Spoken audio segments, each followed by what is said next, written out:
2025-yilda uyni tashqi qismlariga qanaqa tunuka-fon dizaynidan qilsam ekan deb o'ylanib yurgan hurmatli vatandoshlar, mana bu tunuka-fon ishimizga bitta baho berib qo'yinglar. Yo'qsa albatta ustalarimizni mehnatini to'g'ri baholagan holda bir dona laykni gumburlatib bosib qo'ysanglar, biz bundan juda ham xursand bo'lamiz. Barchalarga assalomu alaykum. Sizlar bilan har doimgidek Kamina usta Shohruxbek.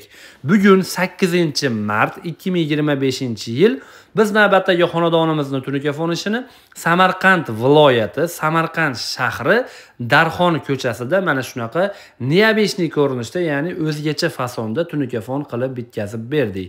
Video boshidayoq aytib qo'yay, ushbu xonadonimizga jami bo'lib 365 kvadrat atrofida tunuka ishlatdik va xonadon egasiga 1 kvadrat metr tunuka fondi barcha xarajati ichida 145 ming so'mdan qilib berdik. Hozirgi kunda 1 kvadrat metr tunuka fonning narxi barcha xarajati ichida, ya'ni reyka, samarez, lesa, o'rnatib berish usta xizmatlari bilan birgalikda vodiy bo'ylab 140 ming so'mdan, voha bo'ylab yoki bo'lmasam boshqa viloyatlar bo'ylab, vodiydan tashqari viloyatlar bo'ylab esa 150 ming so'mdan qilib berilmoqda. Aynan bizning vodiyli ustalarimiz borib xonadoningizni mana shunaqa go'zal holatda tunuka-fon qilib beradi. Siz xohlagan fasonda va siz xohlagan dizaynda qilib beramiz, hurmatli obunachilar. Shuni ham e'tiborga olib qo'ying.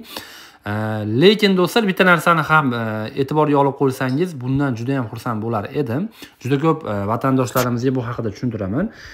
Biz tunuka-fonchilar, nafaqat biz, balki boshqa tunuka-fonchilar ham, u qaysi viloyatdan bo'lmasin, tunukani rasxodini hisoblaydi, sizning joyingizning kvadratini emas.